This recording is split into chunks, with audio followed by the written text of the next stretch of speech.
Bonsoir à vous, chers auditeurs.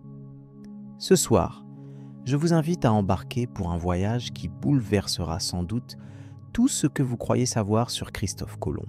Bien au-delà des manuels scolaires, derrière les images de caravelles et de cartes anciennes, se cache une histoire de rêves inaccessibles, de secrets d'État et de destins brisés. Restez avec moi jusqu'à la fin, car vous découvrirez comment un simple fils de tisserand a non seulement changé la face du monde, mais aussi laissé derrière lui des mystères et des controverses qui résonnent encore aujourd'hui. À travers cette exploration, je vous révélerai des aspects rarement abordés, des faits surprenants et des vérités cachées sur l'un des plus grands navigateurs de l'histoire.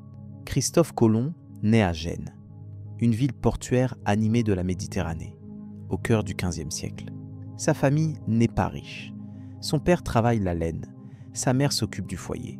Dès l'enfance, le jeune Christophe découvre le tumulte des docks, le parfum du sel et le fracas des vagues contre la pierre. La mer, pour lui, n'est pas un simple horizon lointain, mais un monde à conquérir, une promesse de liberté et d'inconnu. Dans cette Italie en pleine effervescence, les échos des récits de Marco Polo et des marchands orientaux nourrissent l'imagination de toute une génération. Colomb, avide de savoir, se plonge dans les livres de navigation, déchiffre les cartes, apprend à lire les étoiles. Il observe les marins, pose 1000 questions et rêve, dès ses premières années, de découvrir de nouvelles routes au-delà des mers connues. Malgré les difficultés, la famille Colomb fait tout pour offrir à Christophe une éducation solide. Il fréquente des écoles de métier et complète ses connaissances auprès des navigateurs génois, réputés pour leur habileté et leur audace. L'adolescent développe un esprit tenace, persuadé que la fortune sourit à ceux qui osent braver l'inconnu. Mais l'Italie, morcelée en cités rivales, ne laisse guère de place à l'ambition des jeunes rêveurs. Très tôt, Colomb s'éloigne de sa ville natale pour tenter sa chance ailleurs. Il voyage de port en port, de Gênes à Savone, puis jusqu'au Portugal, l'autre grand carrefour maritime du siècle. Ces années de jeunesse forgent chez lui une détermination de fer, nourrie par la certitude que le monde recèle encore des territoires secrets. Au Portugal, Christophe découvre l'effervescence des chantiers navals, la cartographie de plus en plus précise, les instruments nouveaux qui permettent de défier les tempêtes et les ténèbres. Il écoute les récits des grands navigateurs, observe leurs méthodes, apprend l'art de la négociation et du commandement. Ce séjour est décisif. Colomb comprend que l'Europe est prête à s'élancer au-delà de l'océan, à la recherche d'un nouveau passage vers les Indes. Pourtant, les obstacles sont innombrables. Christophe Colomb n'a ni titre, ni fortune, ni appui solide auprès des puissants. Son rêve de traverser l'Atlantique paraît fou à la plupart des savants de l'époque. On se moque de ses calculs, on minimise l'étendue du globe, on doute de la possibilité d'atteindre l'Asie par l'ouest. Mais Colomb persiste, convaincu que la Terre est plus petite qu'on ne le croit, que le passage vers l'Orient est possible. Il épouse Philippa Moniz, fille d'un noble portugais, ce qui lui permet d'intégrer des cercles influents et d'accéder à de précieuses archives nautiques. La naissance de son fils Diego renforce son désir de laisser une trace, de prouver à tous qu'il est possible de dépasser les frontières imposées par la tradition et la peur. Ses premiers essais de navigation au large sont riches d'enseignements. Colomb participe à des expéditions vers les côtes d'Afrique, s'initie aux routes complexes des vents et des courants. Il apprend à anticiper les dangers, à diriger un équipage, à lire le ciel nocturne comme un livre ouvert. Chaque traversée l'éloigne un peu plus de l'enfance et le rapproche de la grande aventure qui l'attend. C'est durant ces années formatrices que Christophe élabore peu à peu son projet le plus audacieux, ouvrir une nouvelle route vers l'Asie en naviguant vers l'ouest. Il rassemble patiemment ses arguments, compile des données, affine ses cartes. Mais pour réaliser ce rêve, il lui faut convaincre les souverains européens de financer son expédition. Et là commence un autre périple, tout aussi périlleux que la traversée des océans. Celui des intrigues de cour, des promesses et des désillusions. Voilà comment, d'un simple enfant de Gênes, Christophe Colomb s'est hissé à la lisière d'un des plus grands exploits de l'histoire humaine. Son enfance et sa jeunesse témoignent d'une foi inébranlable dans la force des rêves et dans la capacité de l'homme à repousser sans cesse les limites de son monde. Ce n'est que le début d'un voyage qui changera le destin de continents entiers et marquera pour toujours la mémoire de l'humanité. Dès les premières années de sa vie adulte, Christophe Colomb est habité par une obsession profonde: trouver une nouvelle route vers les Indes en naviguant vers l'ouest. À cette époque, l'Europe dépend lourdement du commerce des épices, de la soie et de l'or en provenance d'Asie. Les routes terrestres sont longues, coûteuses et dangereuses, souvent bloquées par des guerres ou contrôlées par des puissances concurrentes. Pour un homme d'origine modeste, imaginer une alternative qui bouleverserait l'ordre du monde relève presque de la folie. Mais la folie de Colomb est nourrie par des lectures et des discussions avec les savants et marins de son époque. Il s'appuie sur les écrits de Ptolémée, sur les récits de Marco Polo et surtout sur une conviction profonde. La Terre est beaucoup plus petite qu'on ne le croit alors en Europe. Selon ses calculs, il est possible de rejoindre l'Asie en traversant l'Atlantique, une mer qui apparaît à ses yeux moins effrayante que les récits de monstres marins et de tempêtes sans fin le laissent entendre.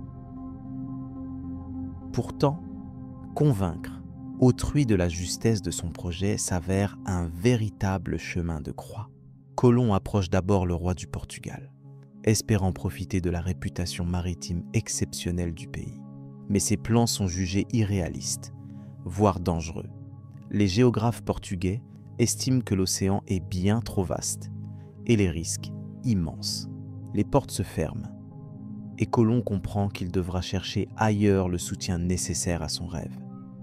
Il décide alors de se rendre en Castille, où règnent Isabelle de Castille et Ferdinand d'Aragon. Le contexte y est favorable à l'audace. La Reconquista touche à sa fin. L'Espagne cherche à affirmer sa puissance face au Portugal. Et l'idée de contourner les routes musulmanes vers l'Orient séduit de nombreux conseillers royaux. Mais malgré cet espoir, Colomb doit patienter de longues années avant d'être entendu. Les commissions scientifiques réunies pour étudier son projet multiplient les débats, souvent stériles, sur la forme et la taille de la Terre. L'attente devient un véritable test de persévérance. Pour survivre, Colomb s'appuie sur la générosité de quelques amis, fréquente les monastères et multiplie les démarches auprès des courtisans influents. Il expose ses plans, retravaille ses arguments, ajuste ses cartes, parfois au prix de grands sacrifices personnels. Le doute s'installe, mais jamais il ne renonce à sa vision. Dans l'ombre des palais, des négociations complexes s'engagent. Les rois d'Espagne hésitent à investir dans une expédition aussi risquée, mais la perspective de devancer le Portugal et de découvrir de nouvelles richesses finit par l'emporter. Colomb doit cependant accepter des conditions strictes. Il ne recevra que le strict nécessaire pour préparer son voyage, et la majorité des profits potentiels reviendra à la couronne. Lorsque finalement Isabelle et Ferdinand acceptent de soutenir le projet, c'est une victoire amère. Colomb obtient le titre d'amiral et la promesse de devenir gouverneur des terres découvertes, mais il sent le poids de l'attente et de la méfiance. Ses détracteurs restent nombreux, prêts à saisir la moindre erreur pour lui faire perdre la faveur royale. Pourtant, pour lui, ce soutien officiel est le signal du grand départ. La préparation de l'expédition est un défi en soi. Colomb doit recruter des marins, obtenir 3 navires, la Santa Maria, la Pinta et la Niña, rassembler des vivres et des instruments de navigation fiables. Il visite les ports d'Andalousie, rencontre des capitaines, négocie chaque détail, conscient que la réussite dépendra autant de la qualité des hommes que de la solidité des navires. Le climat de méfiance rend la tâche ardue. Peu d'hommes souhaitent risquer leur vie sur une mer inconnue, attirés tout autant par la promesse d'or que paralysés par la peur de ne jamais revenir. Malgré toutes ces difficultés, Colomb parvient à constituer son équipage. La tension monte dans les jours qui précèdent le départ. On prie dans les églises, on rédige des testaments, chacun pressant que l'entreprise sera exceptionnelle, qu'elle conduira peut-être à la gloire ou à l'oubli. Alors que l'aube du 6 août 1492 se lève, sur Palos de la Frontera, 3 navires s'apprêtent à quitter le port. Le vent souffle, les voiles se gonflent, et Colomb, debout sur le pont, contemple l'horizon. Il sait qu'il met en jeu bien plus que sa propre destinée. C'est le sort d'un continent tout entier qui pourrait basculer. Dans le cœur de chaque marin, l'espoir se mêle à la crainte, tandis que la terre disparaît lentement derrière eux. La mer s'ouvre devant eux comme une page blanche. Pour Colomb, le moment tant attendu est enfin arrivé. Il ne s'agit plus de convaincre, mais d'agir. Les premiers jours du voyage marquent l'entrée dans l'inconnu, avec son lot de doutes, de légendes et d'attentes. Mais une chose est certaine, rien ne sera plus jamais comme avant, ni pour Colomb, ni pour le monde qu'il s'apprête à découvrir. Le départ approche, et la tension qui règne parmi les équipages grandit chaque jour. Les 3 navires, la Santa Maria, la Pinta et la Niña, sont de taille modeste mais robuste pour leur époque. Chacun d'eux porte avec lui non seulement des vivres, des outils et des armes, mais surtout les espoirs et les peurs de ceux qui, pour la première fois, s'apprêtent à s'éloigner si loin des côtes familières de l'Europe. Les familles restent sur le quai, certaines en larmes, d'autres fiers de voir leurs proches participer à une aventure dont personne ne peut deviner l'issue. Colomb, quant à lui, veille personnellement à chaque détail. Il inspecte les réserves d'eau et de nourriture, vérifie la solidité des cordages, s'assure que les instruments de navigation sont en état. Il connaît l'importance de chaque élément, car une défaillance, même minime, pourrait compromettre tout le projet. Mais il sent aussi le regard méfiant de certains marins qui doutent de la réussite d'une telle entreprise et murmurent des prières à chaque coucher de soleil.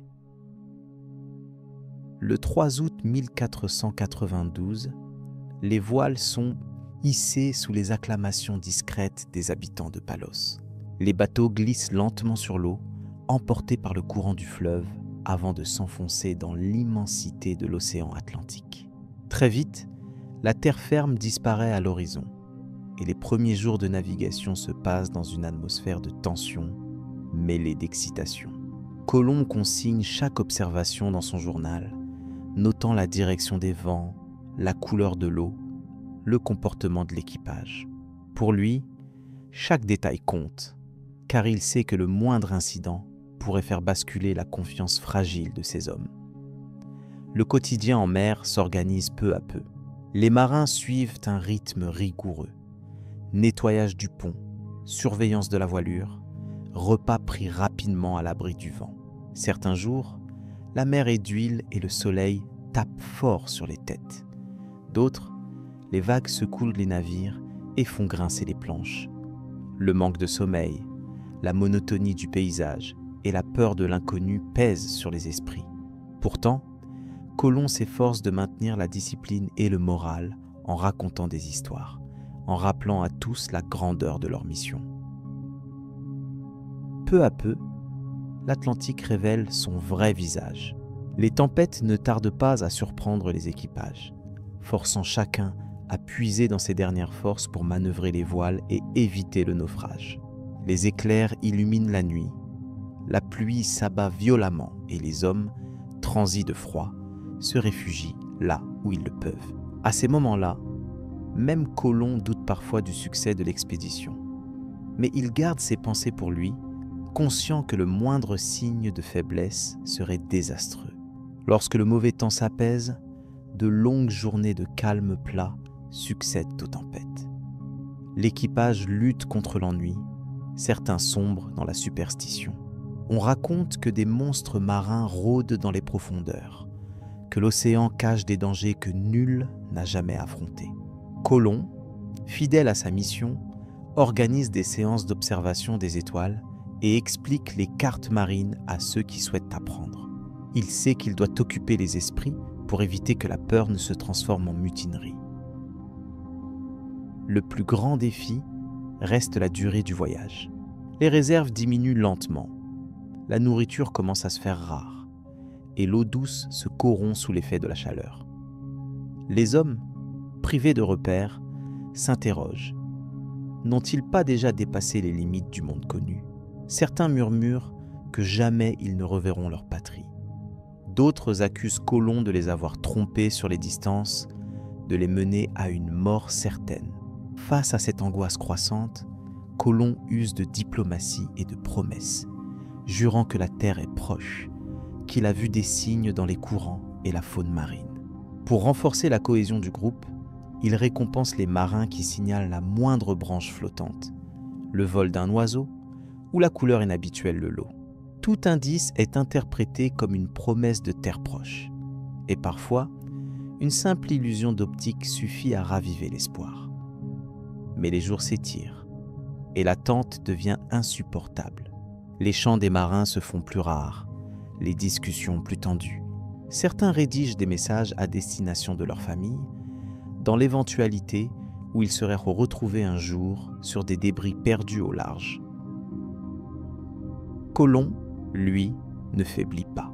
Chaque soir, il rassemble les capitaines des 3 navires et leur fait part de ses observations. Ensemble, ils ajustent la route, étudient la direction des vents et partagent les rumeurs qui circulent parmi les hommes. Mais dans l'intimité de sa cabine, Colomb lutte contre le doute. Il relit ses cartes, relance ses calculs, tente de se convaincre que son intuition ne le trahit pas. Le poids de la responsabilité est immense. Il sait qu'un seul faux pas pourrait condamner non seulement l'expédition, mais aussi sa réputation et celle de tous ceux qui l'ont soutenu. À mesure que les semaines passent, la tension atteint son paroxysme. Des rumeurs de mutinerie commencent à se propager. Certains officiers suggèrent de faire demi-tour avant qu'il ne soit trop tard. Colomb, avec sang-froid, promet des récompenses à ceux qui poursuivront la route et rappelle les privilèges que la couronne a promis en cas de succès. Il parvient à calmer les esprits, mais il sait que la situation est précaire et que chaque nouvelle journée sans terre visible rapproche l'équipage du point de rupture. Enfin, une série d'événements ravive l'espoir. Des oiseaux sont aperçus volant en direction de l'ouest et l'eau prend des teintes nouvelles. Des branches couvertes de feuilles fraîches flottent à la surface. L'équipage, stimulé par ces signes, redouble d'efforts. Dans la nuit du 11 au 12 octobre 1492, un cri retentit. « Tierra, Tierra !» C'est la terre, enfin, après des semaines d'angoisse et d'incertitude. La joie, le soulagement et l'incrédulité envahissent tous les marins. Colomb, debout sur le pont de la Santa Maria, contemple la côte qui se dessine à l'horizon. La première étape d'une découverte qui changera à jamais le destin du monde. Mais à ce moment de triomphe, s'ajoutent déjà de nouvelles questions. Quelle est donc cette terre inconnue ? Est-ce bien l'Asie tant espérée, ou bien un continent dont personne, en Europe, n'a même soupçonné l'existence ? Colomb, persuadé d'avoir atteint les Indes, baptise l'île San Salvador. Il prend possession des lieux au nom de la couronne d'Espagne, ignorant qu'il vient d'ouvrir la porte à une ère nouvelle, faite de rencontres, de conquêtes et de bouleversements pour l'humanité entière. Lorsque les premiers rayons du soleil illuminant l'horizon, l'équipage se presse sur le pont pour contempler la terre promise. Ce moment restera gravé à jamais dans la mémoire de tous.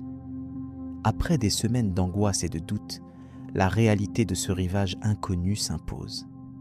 Les hommes, exténués mais transportés de joie, entonnent des chants de gratitude, tandis que Colomb ordonne de préparer la chaloupe pour débarquer. Il porte ses plus beaux habits, arborant l'étendard espagnol, car il sait que chaque geste, chaque parole sera rapportée à la cour d'Espagne comme témoignage du triomphe de sa mission. La végétation luxuriante, les plages de sable blanc, les arbres inconnus, tout semble annoncer un monde neuf, vierge de toute exploration européenne. À leur arrivée, les marins observent, fascinés, les premiers habitants dont la curiosité est mêlée de crainte. Ces peuples, que Colomb nommera Indiens, accueillent les étrangers avec des présents. Perles, coton, oiseaux colorés, denrées rares qui confirment l'espoir d'avoir atteint les richesses de l'Orient. Mais très vite, le décalage culturel apparaît. Les Européens voient dans ces offrandes comme des signes de soumission, tandis que les autochtones cherchent avant tout à établir un contact pacifique, échangeant selon leurs propres traditions. Break. Time 2. Colomb, fidèle à ses convictions, consigne tout dans ses carnets, les mœurs, les langues, les objets, la nature des habitants. Il prend soin de noter la douceur de leur accueil, leur générosité, leur étonnement face aux objets venus d'Europe, mais il perçoit aussi leur fragilité face à la technologie et aux armes des nouveaux arrivants. Pour les marins, chaque découverte, chaque instant passé sur cette terre inconnue est une source d'émerveillement et de fantasmes. Ils imaginent déjà des royaumes fabuleux, des mines d'or cachées, des routes menant au mythique Cipango décrit par Marco Polo. Rapidement, Colomb organise l'exploration des îles voisines, nommant chacune d'un nom chrétien. Santa Maria de la Concepción, Fernandina, Isabella. L'expédition prend une tournure méthodique. On dresse des cartes, on recense la faune et la flore, on collecte des échantillons pour les ramener en Espagne. Les marins, fatigués mais galvanisés par la nouveauté, se dispersent en petits groupes pour fouiller les forêts, longer les plages, chercher tout indice de richesse ou de civilisation avancée. Mais derrière l'enthousiasme, l'incompréhension s'installe peu à peu entre Européens et autochtones. La barrière de la langue, les gestes mal interprétés, les différences de coutumes font naître les premiers malentendus. Parmi l'équipage, la fascination pour les peuples rencontrés se mêle parfois à la méfiance. Certains voient dans la simplicité de leur mode de vie une preuve d'innocence. D'autres y décèlent une opportunité de domination. Colomb, soucieux de prouver à la couronne d'Espagne la valeur de sa découverte, exige que l'on recherche sans relâche de l'or, persuadé que ces terres cachent des trésors à la hauteur des attentes royales. Cette obsession conduit à des explorations toujours plus lointaines, parfois périlleuses, dans des zones marécageuses ou au cœur de forêts denses, où les marins affrontent serpents, insectes et maladies inconnues. Au fil des semaines, la situation devient plus complexe. Les vivres commencent à manquer. Certains marins tombent malades et la nostalgie de l'Europe se fait sentir. Les premiers heurts éclatent avec les populations locales, parfois pour une question d'échange, parfois à cause d'un simple malentendu. Colomb tente d'imposer une discipline stricte. Il interdit toute violence injustifiée, tout abus, mais il doit composer avec l'indiscipline de certains membres de l'équipage et l'incompréhension croissante entre les deux mondes. L'atmosphère de découverte s'alourdit progressivement, laissant place à une tension sourde. Les relations avec les peuples autochtones oscillent entre coopération et confrontation.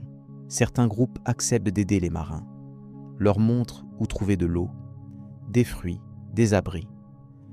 D'autres se retirent, redoutant la présence de ces hommes venus de nulle part. Des gestes d'amitié alternent avec des actes d'hostilité. Flèches tirées à distance, vol de biens, rumeurs d'attaques imminentes. Colomb consigne tout, persuadé qu'il doit justifier chaque action à la cour espagnole et prouver la légitimité de son entreprise. Pour maintenir l'ordre et préserver la sécurité de ses hommes, Colomb doit prendre des décisions difficiles. Il organise la défense des navires, établit des tours de garde, limite les expéditions à l'intérieur des terres. Parfois, Il doit punir les marins coupables d'insubordination ou de brutalité envers les habitants.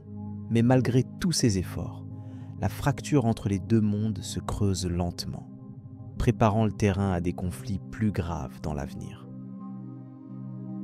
L'une des préoccupations majeures de Colomb reste la nécessité de rapporter des preuves tangibles de ses découvertes. Il fait embarquer des spécimens, collecte des objets précieux, persuade quelques autochtones de l'accompagner en Europe comme témoins vivants de son exploit.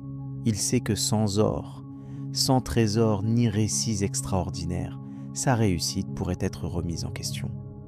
Cette pression constante le pousse à explorer toujours plus loin, à multiplier les expéditions, malgré la fatigue et les dangers croissants. Alors que la Santa Maria s'échoue sur un banc de sable la nuit de Noël, Colomb doit prendre une décision cruciale. Il fait construire un fortin, baptisé La Navidad, à partir des restes du navire, et laisse sur place un contingent de marins chargés de garder la nouvelle colonie. Ce choix est motivé par l'espoir de trouver davantage de richesses lors d'un prochain retour, mais aussi par la volonté de marquer la présence espagnole sur ces terres inconnues.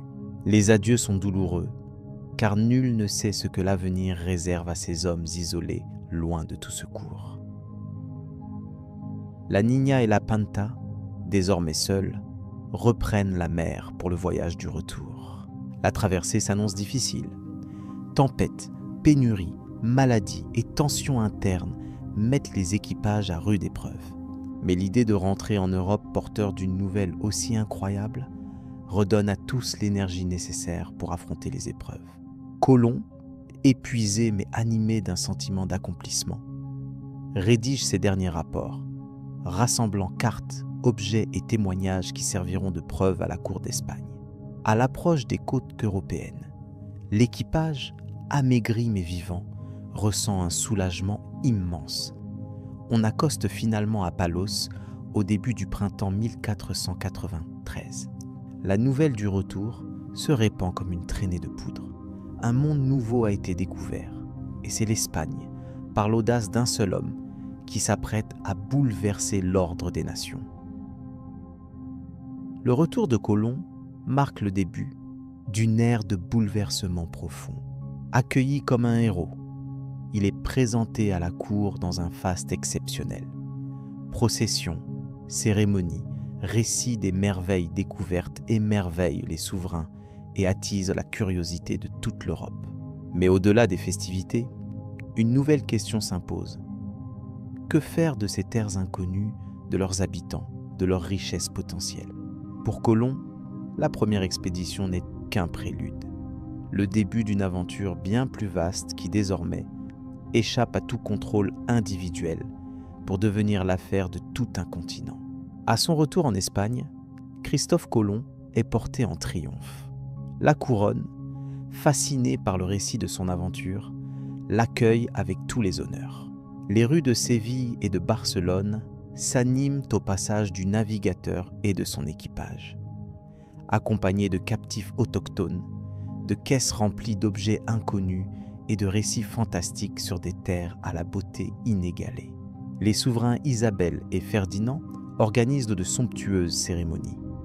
Colomb est nommé amiral de la mer Océane et reçoit l'assurance de diriger toutes les expéditions futures vers ces terres nouvellement découvertes. Pour la population espagnole, l'arrivée de Colomb ouvre l'imaginaire à des possibilités jusque-là réservées aux récits de légende. On parle d'îles couvertes d'or, de peuples pacifiques, de plantes médicinales inédites, de créatures fabuleuses. Les érudits s'interrogent sur la nature exacte des territoires atteints. Sont-ils vraiment les Indes, ou bien une partie méconnue du globe? Cette incertitude scientifique, loin de freiner l'enthousiasme, stimule au contraire la curiosité de toute l'Europe. Très rapidement, la couronne décide de financer une nouvelle expédition, bien plus ambitieuse que la première. Colomb obtient le commandement d'une flotte de 17 navires et le soutien de plus de 1000 hommes, dont des marins, des soldats, des artisans, des religieux et des aventuriers venus tenter leur chance dans ce nouveau monde. Le but est clair: établir des colonies permanentes, explorer de nouvelles terres, rapporter des richesses à la couronne et imposer la présence espagnole face à la concurrence portugaise. La préparation de cette expédition est titanesque. Il faut recruter, équiper, organiser la logistique d'un convoi humain et matériel sans précédent. Les ports d'Andalousie fourmillent d'activités. On charge des vivres, des animaux, des outils, des armes, on signe des contrats, on rédige des instructions officielles. Colomb, désormais entouré d'une administration complexe, doit composer avec les ambitions et les rivalités de ceux qui l'accompagnent. Nombre de ses compagnons ne partagent pas sa vision. Certains espèrent avant tout s'enrichir rapidement, d'autres rêvent d'un titre ou d'une terre à gouverner. Le 15 septembre 1493, la flotte lève l'ancre. Cette fois, la traversée se déroule plus sereinement. L'expérience de la première expédition, la taille de l'escadre et la certitude d'avoir déjà atteint la terre renforcent la confiance des équipages. Pourtant, les difficultés ne tardent pas à apparaître. L'organisation d'un aussi grand groupe engendre des tensions, des disputes éclatent au sujet du commandement, de la discipline, de la répartition des vivres et du butin potentiel. Colomb, fidèle à ses habitudes, tente d'imposer l'ordre par la rigueur, mais il doit aussi faire preuve de diplomatie pour éviter que la discorde ne dégénère. À leur arrivée dans les Caraïbes, les Espagnols constatent que le fort de La Navida a été détruit et que les marins laissés sur place lors du premier voyage ont péri, probablement à la suite de conflits avec les populations locales. Ce constat amer marque la fin des illusions. Les relations avec les autochtones seront désormais empreintes de méfiance, de violence et de domination. Colomb, persuadé d'agir dans l'intérêt de la couronne, ordonne la fondation d'une nouvelle colonie baptisée Isabela, première ville européenne du continent américain. La gestion de la colonie se révèle rapidement problématique. Les conditions de vie sont rudes: maladies, pénurie de nourriture, querelles internes, hostilité des populations autochtones. Les colons, peu préparés aux réalités du climat tropical et déçus par le manque d'or, accusent Colomb de les avoir trompés. L'amiral tente d'imposer une organisation stricte, répartissant les terres, distribuant les tâches, instituant un système de défense. Mais l'insatisfaction grandit chaque jour. Pour tenter de rétablir l'ordre, Colomb mène de nombreuses expéditions à l'intérieur des terres. Il recherche inlassablement des mines d'or, interroge les habitants locaux, envoie des détachements de soldats pour sécuriser les villages. Ces expéditions sont souvent marquées par la violence: enlèvements, répression, affrontements armés. Les premiers récits d'abus et de brutalité remontent jusqu'à la couronne, entachant la réputation du navigateur en Espagne. La difficulté de la vie coloniale se conjugue à l'émergence de rivalités au sein de l'administration. Certains officiers contestent l'autorité de Colomb, l'accusant d'incompétence ou de favoritisme. Des plaintes officielles sont envoyées à la cour, qui commence à douter de la capacité de l'amiral à gérer les nouveaux territoires. Les dissensions internes affaiblissent la cohésion du groupe et compromettent la réussite des premières implantations espagnoles. Dans ce contexte tendu, Colomb décide de repartir pour l'Espagne afin de défendre sa cause auprès des souverains. Il laisse la gestion de la colonie à son frère Bartolomeo. Mais à son retour, il découvre une situation encore plus chaotique. Famine, révolte, attaques autochtones, baisse du moral. Les colons se sentaient abandonnés et réclament davantage d'aide, de vivres, de moyens pour survivre. Les promesses d'or et de richesses illimitées s'évaporent devant la dure réalité du terrain. Pourtant, malgré ses échecs et les désillusions croissantes, Colomb ne renonce pas. Il obtient l'autorisation d'organiser une troisième expédition, espérant enfin atteindre l'Asie ou découvrir les mines fabuleuses tant recherchées. Cette fois, Il explore la côte sud-américaine, découvre l'embouchure de l'Orénoque et comprend, sans l'admettre publiquement, qu'il se trouve face à un nouveau continent et non les Indes. Toutefois, il persiste à défendre sa théorie devant la cour, car reconnaître une erreur de calcul reviendrait à renoncer à tous ses privilèges. La troisième expédition marque un tournant. Les difficultés s'accumulent, la confiance de la couronne vacille et les accusations de mauvaise gestion se multiplient. Les opposants de Colomb en profitent pour le discréditer, lui reprochant sa dureté, ses échecs à rétablir l'ordre et son entêtement à ignorer la réalité des découvertes. Finalement, la cour décide d'envoyer un représentant, Francisco de Bobadilla, chargé de prendre le contrôle de la colonie et d'enquêter sur la conduite de l'amiral. Lorsque Bobadilla arrive à Hispaniola, il fait arrêter Colomb et ses frères, les renvoie en Espagne enchaînés. L'image du navigateur triomphant s'effondre, laissant place à celle d'un homme brisé, accusé de tyrannie et d'incompétence. Le choc est immense en Europe. Certains défendent Colomb, soulignant ses mérites. D'autres voient en lui la cause des malheurs du Nouveau Monde. Après une période d'humiliation, il est finalement libéré sur ordre des souverains. Mais il n'obtient jamais la pleine réhabilitation, ni le rétablissement de ses privilèges. Affaibli, Colomb consacre ses dernières années à la défense de ses droits et de son honneur. Il rédige des lettres, plaide sa cause auprès des rois, rappelle inlassablement l'ampleur de ses découvertes. Mais le monde a changé. De nouvelles expéditions, conduites par d'autres navigateurs, élargissent chaque année la connaissance du continent américain. Les rêves de Colomb s'effacent peu à peu, remplacés par la réalité d'un monde ouvert à la conquête, à l'exploitation et à la colonisation à grande échelle. Son histoire devient alors le symbole d'une époque de transition, marquée par la rencontre brutale de civilisations, par l'ouverture de routes commerciales mondiales, mais aussi par des conflits, des incompréhensions et des tragédies humaines. Colomb, célébré puis contesté, incarne à la fois la soif d'aventure, l'obsession de la gloire et les ambiguïtés morales de l'entreprise de découverte. Sa vie touche à sa fin dans une relative obscurité, loin des fastes des cours, royales. Mais la trace qu'il laisse dans l'histoire du monde demeure indélébile. À sa mort, en 1506, Christophe Colomb n'est plus le héros incontesté qu'il était à son retour du premier voyage, mais il demeure celui qui, par sa ténacité et sa vision, a ouvert un nouveau chapitre de l'aventure humaine. Break. Time 2.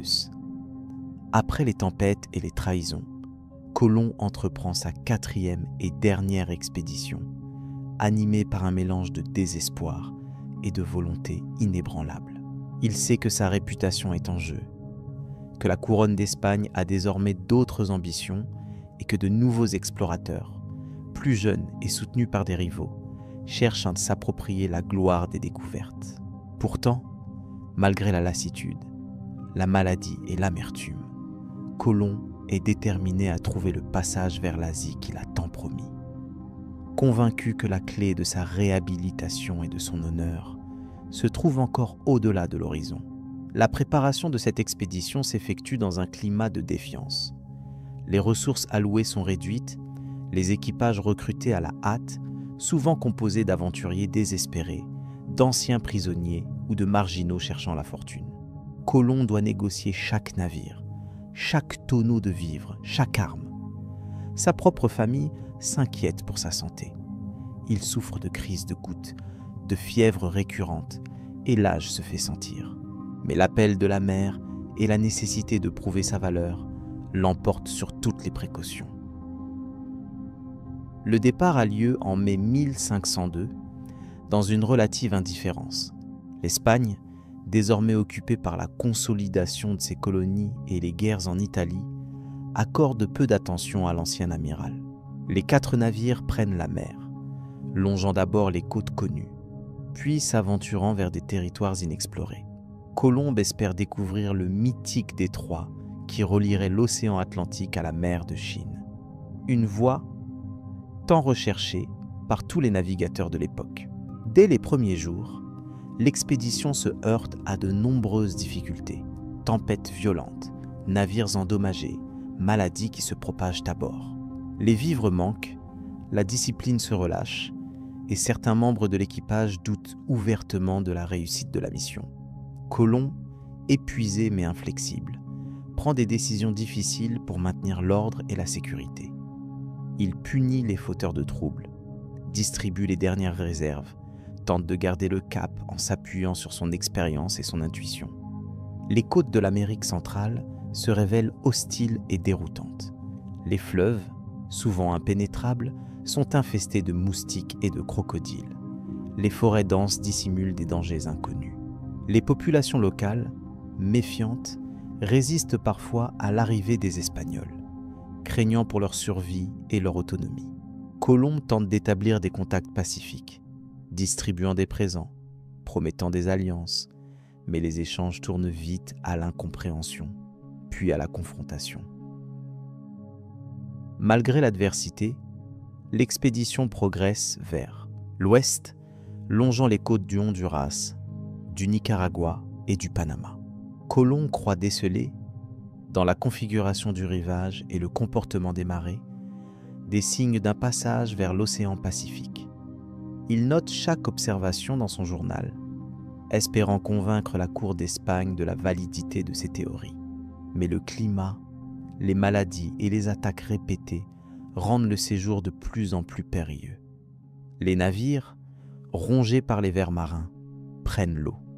Il faut en abandonner plusieurs, entasser les équipages sur les embarcations restantes. L'épuisement gagne tous les hommes. La peur de mourir loin de tout secours se répand. Les relations avec les autochtones se détériorent. La recherche désespérée de nourriture, les conflits pour l'eau, les incompréhensions culturelles provoquent des affrontements sanglants. Colomb doit sans cesse intervenir pour éviter un désastre total. À l'été 1503, l'expédition est contrainte de s'arrêter sur la côte jamaïcaine. Les survivants, décimés par la faim, la maladie et le découragement, s'installent dans des abris de fortune. Isolés du monde, ils doivent attendre de longs mois avant qu'une expédition de secours, envoyée d'Hispaniola, ne vienne les chercher. Durant cette attente, Colomb fait preuve d'un génie diplomatique inattendu. Il utilise ses connaissances en astronomie pour prédire une éclipse de lune, impressionnant ainsi les chefs locaux et obtenant un sursis vital pour ses hommes. Le retour en Espagne, fin 1504, a tout d'une tragédie silencieuse. Colomb, vieilli, malade, appauvri, n'est plus que l'ombre de l'explorateur triomphant d'autrefois. La cour, absorbée par d'autres priorités, le reçoit sans faste, l'autorise à vivre à Séville, mais refuse de lui rendre ses titres, ses richesses et son autorité sur les terres découvertes. Colomb consacre ses dernières forces à défendre sa mémoire, à écrire des lettres au roi, à réclamer justice pour lui et ses descendants. Les dernières années de sa vie sont marquées par la solitude, la rancœur et la conscience amère d'avoir ouvert la voie à un monde qui ne lui appartient plus. Les nouvelles expéditions, les récits d'autres explorateurs éclipsent progressivement son œuvre. Colomb, pourtant, n'abandonne jamais l'idée d'avoir atteint l'Asie, refusant jusqu'au bout d'admettre l'existence d'un continent inconnu. Il meurt le 20 mai 1506 dans une relative obscurité. À sa mort, l'Europe, encore bouleversée par les guerres et les rivalités, commence tout juste à prendre la mesure de l'ampleur des découvertes. Les terres qu'il a atteintes deviennent le théâtre de conquêtes, d'explorations et de drames qui dépassent de loin les rêves et les promesses de la première expédition. Les descendants de Colomb, eux, passeront des décennies à réclamer en vain l'héritage de leur illustre ancêtre. La figure de Christophe Colomb, déjà de son vivant, commence à se transformer en mythe. Pour certains, il demeure le pionnier génial, le héros visionnaire. Pour d'autres, il incarne la brutalité, la cupidité, l'aveuglement de l'Europe face au peuple du Nouveau Monde. Son histoire, pleine de contradictions, résonne à travers les siècles, divisant historiens, poètes et philosophes. Et c'est ainsi que l'homme, au-delà de ses triomphes et de ses échecs, devient le symbole des grandes ambitions humaines, des tragédies du destin et des promesses inachevées de l'aventure. Avec la disparition de Christophe Colomb, l'Europe entre dans une période de bouleversement inédit, où les conséquences de ces expéditions commençaient à se déployer à une échelle inimaginable. L'annonce de l'existence de terres inconnues de l'autre côté de l'Atlantique fait l'effet d'un séisme. Toutes les puissances maritimes du continent se lancent dans la course à la conquête, à la recherche de richesses, de territoires et d'un nouveau statut mondial. L'Espagne, forte de l'avance acquise grâce à Colomb, entend bien exploiter cette suprématie, mais doit rapidement faire face à la concurrence acharnée du Portugal, de la France, de l'Angleterre et d'autres royaumes émergents. Le mais Nouveau Monde, tel qu'on le désigne alors, devient le théâtre de rivalités sans précédent. Les traités, comme celui de Tordesillas signé en 1494, tentent de délimiter les sphères d'influence entre Espagnols et Portugais, partageant arbitrairement les terres encore inconnues sur des cartes incomplètes.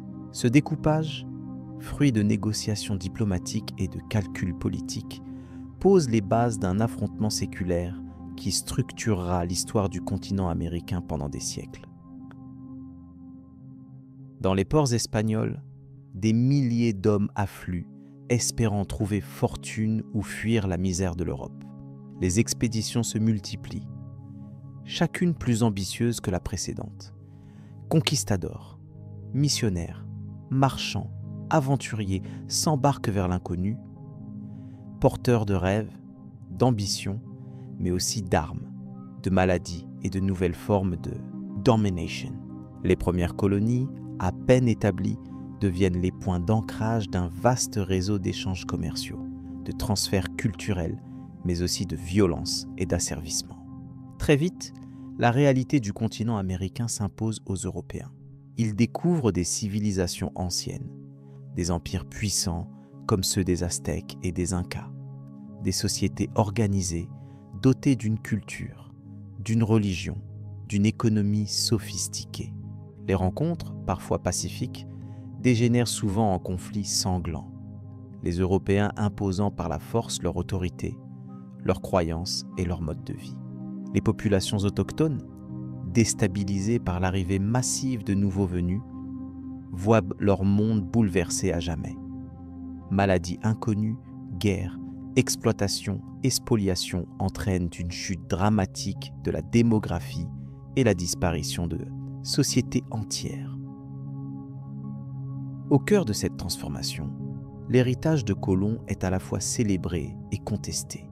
Les chroniqueurs officiels vantent par son courage, son esprit visionnaire, son rôle de pionnier, mais déjà, des voix s'élèvent pour dénoncer la brutalité de la conquête, les violences, les injustices commises au nom de la couronne et de la foi. Des penseurs, comme Bartolomé de Las Casas, prennent la défense des Indiens, dénonçant le génocide en cours et appelant à un autre rapport au Nouveau Monde. Le débat sur la légitimité des conquêtes, sur le traitement des peuples autochtones, divise la société espagnole et européenne pendant des générations. La mémoire de Christophe Colomb se construit alors dans la tension permanente entre l'admiration et la critique. Les monuments à sa gloire se multiplient dans les villes d'Espagne. Son nom est donné à des places, des rues, des institutions. Mais son visage devient aussi le symbole d'une page sombre de l'histoire humaine. Les récits de ses voyages, traduits dans toutes les langues, nourrissent la littérature, l'art, la philosophie. Ils inspirent des générations d'explorateurs, mais aussi de sceptiques, de réformateurs, de révolutionnaires. À mesure que les décennies passent, le mythe de Colomb se transforme. Selon les époques, il incarne tour à tour le génie solitaire, le héros civilisateur ou l'instrument aveugle d'une entreprise destructrice. Les nations nouvellement indépendantes d'Amérique latine s'approprient sa légende, la modifie, la conteste. Pour certains, il est le père fondateur d'un monde nouveau. Pour d'autres, il n'est qu'un usurpateur, porteur de malheur et de chaînes. Les descendants de colons, eux, poursuivent pendant longtemps la bataille judiciaire pour faire valoir les droits promis à leurs ancêtres. Procès, appels, mémoires s'accumulent, parfois sur plusieurs générations, illustrant la difficulté de faire reconnaître la légitimité d'une ambition individuelle face aux intérêts politiques d'un empire. La famille Colomb ne retrouve jamais le prestige ni les privilèges escomptés, mais l'histoire garde la trace de leur obstination et de leur fidélité à la mémoire du navigateur. Peu à peu, alors que l'ère des grandes découvertes laisse place à celle de la colonisation massive, la figure de Colomb s'efface derrière celle des conquistadors, des missionnaires, des commerçants et des administrateurs qui, à leur tour, marquent de leur empreinte le continent américain. Le rôle du navigateur génois demeure cependant central. Il reste celui qui a osé franchir l'inconnu, affronter les certitudes de son temps et déclencher le grand mouvement d'échanges et de métissage qui façonnera l'histoire moderne. Break. Time Deus. À l'aube du XVIIe siècle, alors que les cartes du monde s'affinent, que les routes maritimes relient désormais tous les continents, la postérité de Christophe Colomb prend une dimension universelle. Son nom, chargé d'ambiguïté et de contradictions, devient le point de départ d'une réflexion sur le progrès, l'altérité, le pouvoir et la responsabilité. Les penseurs des Lumières, les révolutionnaires, les artistes, les scientifiques continuent de s'interroger sur la signification profonde de son geste. S'agit-il d'un acte de libération, d'un saut vers l'avenir ou du début d'un processus d'exploitation sans précédent? La figure de Colomb inspire des débats, des polémiques, des œuvres d'art, des commémorations, mais aussi des mouvements de contestation. À chaque époque, on redécouvre ces récits. On les relie à la lumière des valeurs du moment. On en tire des leçons différentes. L'homme qui, en 1492, traversa l'Atlantique sur 3 petits navires, demeure ainsi, malgré le temps, un acteur central du grand récit de l'humanité, à la croisée de la légende et de la réalité. Au fil des années, l'impact du premier voyage de Christophe Colomb se révèle dans toute son ampleur. L'arrivée des Européens sur le continent américain déclenche une série de transformations irréversibles. Échanges de plantes, d'animaux, de maladies, de technologies, mais aussi de croyances, de mythes et de structures sociales. Cette période, que les historiens nomment souvent le Grand Échange, bouleverse l'alimentation, la santé et la démographie à l'échelle planétaire. Les denrées venues d'Amérique, pommes de terre, tomates, maïs, cacao, tabac, s'intègrent progressivement dans les cuisines européennes, modifiant en profondeur les habitudes alimentaires. Inversement, les chevaux, bovins, porcs, blé, vignes et armes à feu sont introduits sur le continent américain, où ils bouleversent les modes de vie, les équilibres naturels et les rapports de force entre peuples autochtones. L'histoire du monde bascule vers une interconnexion jamais vue auparavant. Chaque voyage de navire portant avec lui le germe d'innovation et de bouleversement. Mais ce brassage est loin d'être pacifique. L'arrivée de maladies inconnues des Amérindiens, variole, rougeole, grippe, provoque des épidémies d'une ampleur catastrophique. Des millions d'hommes, de femmes et d'enfants meurent en quelques décennies, fragilisant des sociétés entières et ouvrant la voie à la domination européenne. Les récits des premiers missionnaires, médecins et chroniqueurs laissent un témoignage poignant de la désolation qui frappe les grandes cités, les villages isolés, les plaines et les forêts.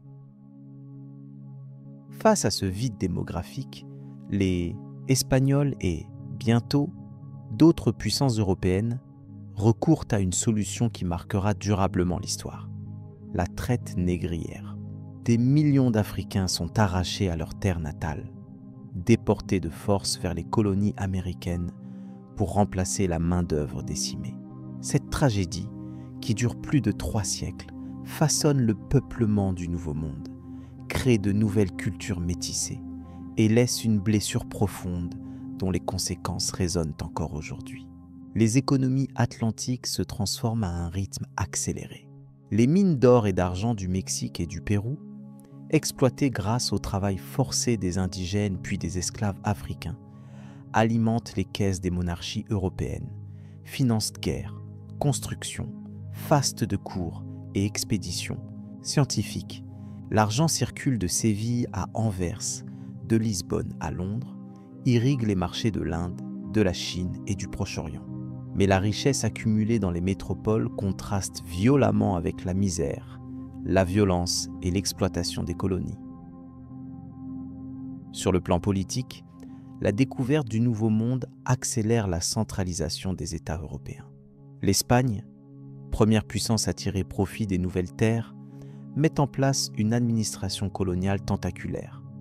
Vice-royaume, audiencias, encomienda, missions religieuses et conseils de guerre tissent un maillage serré qui contrôle chaque aspect de la vie des colons comme des autochtones. Les conflits de juridiction, les abus de pouvoir et les révoltes se multiplient, entraînant des réformes successives qui redéfinissent le rapport entre la métropole et les territoires d'outre-mer. Dans les universités, les académies et les salons, le monde savant tente de comprendre l'ampleur de ces bouleversements.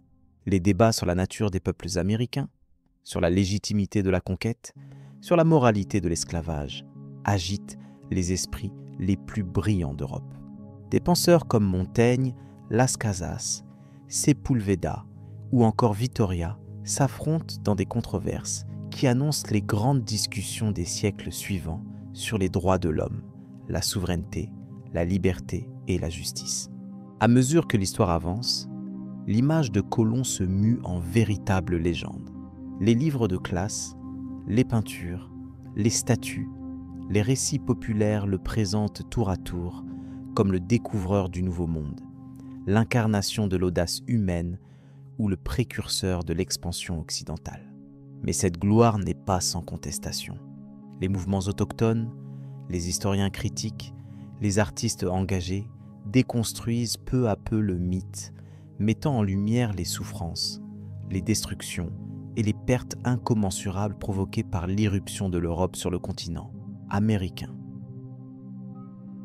Au XIXe et au XXe siècle, les indépendances latino-américaines, les luttes contre le colonialisme et l'esclavage, la redécouverte des cultures indigènes donnent naissance à de nouvelles lectures de l'aventure colombienne. Les festivités du 400e anniversaire du premier voyage, en 1892, donnent lieu à des commémorations contradictoires. Pour certains, elles célèbrent l'unité du continent. Pour d'autres, elles marquent le début d'une longue période de souffrance et de dépossession. Aujourd'hui encore, la figure de Christophe Colomb fait l'objet de débats passionnés. Monument déboulonné, journée de commémoration remplacée par des fêtes de la résistance autochtone, réécriture de manuels scolaires témoignent de la difficulté à concilier héritage, mémoire et justice historique. L'histoire de Colomb est devenue celle de la mondialisation, de ses promesses et de ses excès, du dialogue possible entre cultures, mais aussi du choc brutal entre visions du monde incompatibles. Ainsi, à travers les siècles, l'ombre de Christophe Colomb plane sur l'histoire moderne. Sa vie et ses voyages, objets d'études, de récits et de polémiques, restent le point de départ de réflexion sur l'identité, la migration, la rencontre de l'autre, le rapport à la terre et à la liberté. Son nom, célébré ou honni, demeure inscrit dans la conscience collective comme celui de l'homme qui, par sa ténacité, son orgueil et son aveuglement parfois, a initié la plus vaste transformation de l'histoire humaine. Dans la mémoire collective, le nom de Christophe Colomb devient peu à peu un repère, une énigme et un miroir des transformations profondes du monde. Pendant des siècles, les sociétés occidentales érigent sa figure en modèle d'audace, d'esprit d'aventure et de volonté inébranlable. Les cours d'histoire, les poètes, les dramaturges le présentent comme le symbole de la Renaissance, de la quête du savoir et de l'ouverture sur l'inconnu. Les statues, souvent dressées sur les places des grandes villes portuaires, rappellent à chaque génération le moment où, grâce à la ténacité d'un seul homme, les limites du monde connu ont reculé. Mais au fil du temps, la perception de Colomb se nuance, puis se renverse parfois radicalement. À partir du XXe siècle, alors que les sociétés occidentales commencent à interroger les fondements de leur propre histoire, de nouvelles voix s'élèvent pour remettre en question l'héroïsme traditionnellement attribué aux navigateurs génois. Les mouvements de défense des droits des peuples autochtones, les intellectuels critiques et les historiens engagés déconstruisent le récit glorieux qui a longtemps servi à justifier la domination coloniale et l'effacement des cultures amérindiennes. Les débats prennent une ampleur inédite dans les médias, les universités, les lieux de mémoire. Aux États-Unis, la célébration annuelle du Columbus Day, autrefois symbole d'unité nationale et de fierté italo-américaine, devient un objet de contestation. Des manifestations dénoncent le génocide des populations autochtones, la destruction des civilisations précolombiennes, la dépossession des terres, la marginalisation et la violence institutionnalisée. Les statues de Colomb, jusque-là intouchables, sont recouvertes de graffitis, déboulonnées ou reléguées dans les réserves des musées. Cette relecture du passé s'accompagne d'un travail de mémoire collectif. Les archives sont réexaminées, les témoignages des peuples autochtones sont collectés. Les langues, les arts et les savoirs traditionnels sont redécouverts, étudiés et valorisés. Les chercheurs mettent en lumière l'immense diversité des sociétés d'Amérique avant l'arrivée des Européens. Organisations politiques complexes, religions sophistiquées, arts raffinés, techniques agricoles et architecturales avancées. L'idée d'un continent vierge ou primitif s'effondre, laissant place à la reconnaissance d'une histoire ancienne, riche et dynamique. À mesure que s'installe ce nouvel équilibre, les commémorations évoluent. Dans de nombreux pays du continent américain, la journée de la découverte cède la place à la journée de la résistance autochtone, à des fêtes célébrant la diversité, la résilience et la renaissance culturelle des peuples premiers. Les manuels scolaires intègrent de nouveaux chapitres. Les enseignants abordent la question de la violence coloniale, de l'esclavage, des résistances et des adaptations qui ont marqué 5 siècles de bouleversements. Le débat autour de Colomb devient ainsi le reflet des interrogations contemporaines sur l'identité, la mémoire et la justice. Il révèle la complexité de la construction historique. Chaque génération relie le passé à la lumière de ses préoccupations, de ses aspirations, de ses doutes. La question du héros laisse place à celle du témoin, de l'acteur, du vecteur de transformation ambivalente. Colomb n'est plus seulement un nom gravé sur les cartes ou un visage figé dans le bronze. Il est devenu un lieu de rencontre, de dialogue, parfois de conflit entre différentes visions du monde. Pourtant, au-delà des polémiques et des clivages, la fascination pour l'aventure humaine demeure. Le récit du premier voyage, le courage des marins, la ténacité d'un homme face à l'inconnu, la rencontre de civilisations séparées par des millénaires continuent de captiver l'imaginaire collectif. Les écrivains, les cinéastes, les artistes puisent dans cette histoire des motifs universels. Le dépassement de soi, le doute, l'espoir, la peur, la perte et la découverte. Les archives laissées par Colomb, journaux de bord, lettres, mémoires, font l'objet de nouvelles analyses.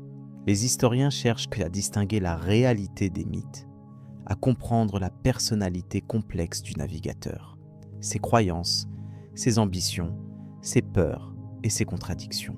Des ouvrages entiers sont consacrés à l'étude de sa vision du monde, de de sa foi, de ses erreurs de calcul, de ses rapports avec le pouvoir, des mécanismes de la rumeur et de la propagande à son époque.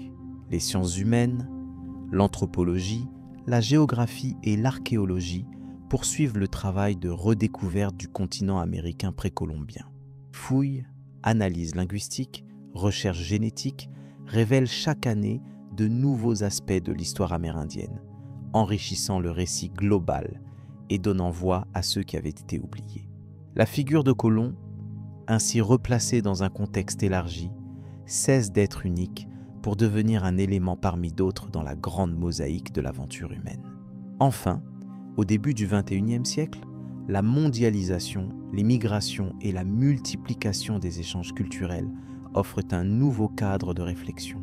L'histoire de Colomb devient un point de départ pour interroger la rencontre, l'altérité, la cohabitation, mais aussi les tensions, les fractures et les possibilités de réconciliation. Les célébrations, loin d'être uniformes, se diversifient selon les contextes. Ici, on honore l'esprit d'aventure. Là, on rappelle la nécessité de réparer les blessures du passé. Ainsi, 5 siècles après avoir traversé l'Atlantique, Christophe Colomb continue d'habiter la conscience humaine. Sa vie, ses voyages, ses succès et ses échecs forment la trame d'un récit inépuisable, sans cesse renouvelé, où chaque époque, chaque peuple, chaque individu vient puiser ce dont il a besoin pour comprendre le monde, pour se souvenir, pour espérer ou pour mettre en garde. Au terme de ce long voyage à travers les siècles, l'histoire de Christophe Colomb apparaît sous un jour plus nuancé, plus complexe et plus humain. Son existence, longtemps auréolée de légendes, se révèle, à l'examen patient des faits et des témoignages, faite d'ambiguïté, de doute, d'obstination et de paradoxes. Le navigateur génois n'a jamais cessé de poursuivre un rêve plus grand que lui, franchissant des océans d'incertitude pour offrir à son époque un horizon nouveau, mais aussi, sans toujours le vouloir, des bouleversements dont l'ampleur a parfois dépassé la mesure de ses propres espoirs. Dans la mémoire des peuples, Colomb n'est pas qu'un nom figé dans les manuels scolaires. Il est devenu le symbole de la capacité humaine à défier les limites imposées, à se confronter à l'inconnu, mais aussi à se tromper, à se heurter à l'altérité et à la complexité du monde réel. Sa vie, traversée d'instants de triomphe et de désillusion, rappelle que toute grande découverte s'accompagne de pertes, de remises en question et d'interrogations morales. À travers ces voyages, c'est l'ensemble du rapport de l'humanité à la terre, à la mer, au mystère de l'autre qui est redéfini, non sans souffrance ni conflit.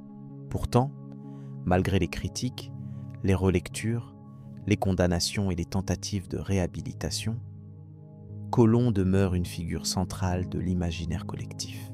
On lui doit d'avoir ouvert une nouvelle ère, où le monde s'élargit, où les continents entrent en dialogue, parfois dans la violence, parfois dans la rencontre, où les échanges, les inventions et les métissages façonnent des sociétés inédites.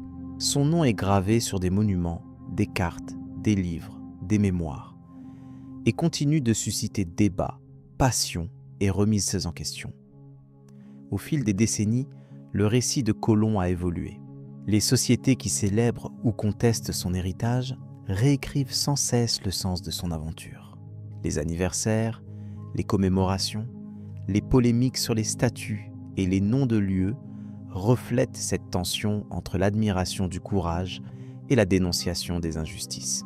Les descendants de ceux qui, jadis, accueillirent les caravelles sur les plages de San Salvador revendiquent aujourd'hui leur histoire, leur droit à la mémoire, à la reconnaissance, à la justice.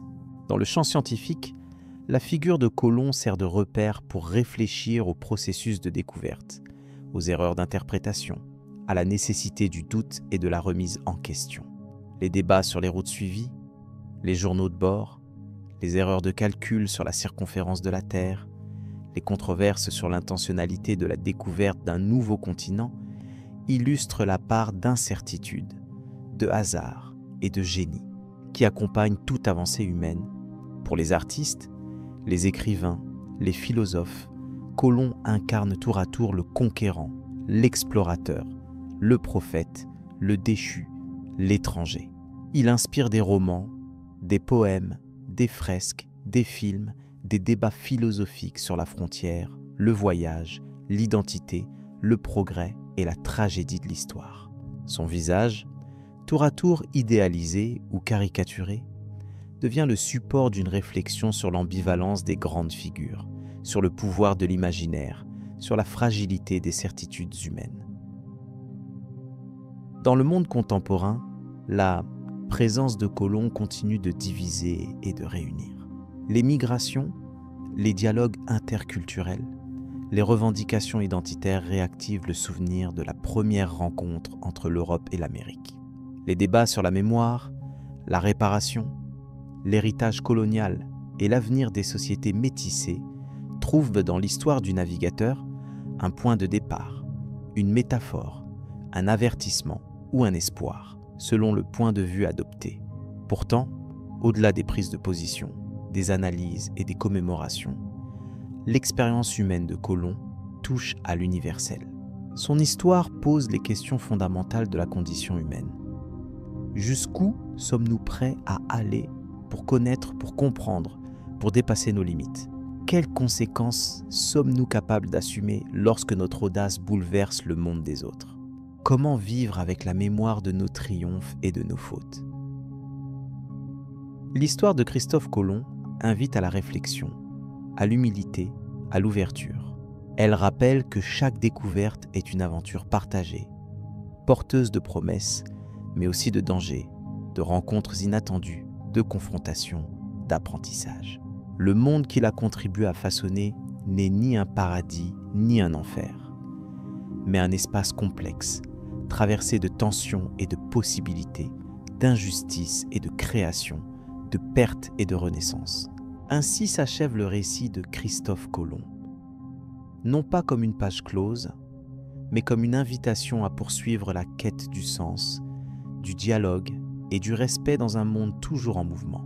Car si le navigateur a franchi l'Atlantique à la recherche d'une terre inconnue, chacun de nous, à sa manière, doit chaque jour affronter l'inconnu, explorer ses propres frontières et apprendre à écouter l'histoire des autres pour comprendre la sienne.